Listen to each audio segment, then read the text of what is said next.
All aboard. Now we're going to honk this horn, the K3HA.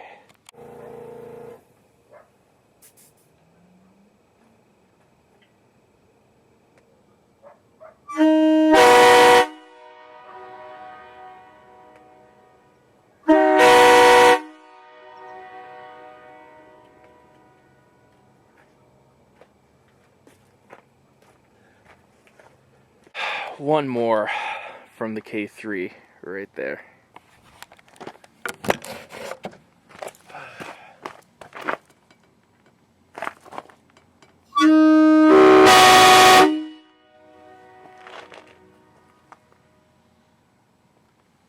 That's so beautiful. Stunning. One more honk from that beautiful sounding K5LA. Here we go. May knock a few years of hearing off my ears, but it's gonna be worth it.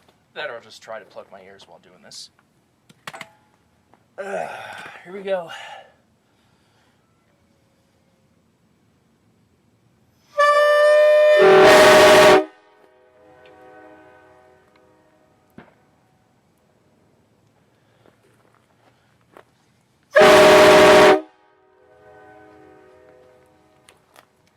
And that's how you make noise on the 4th of July.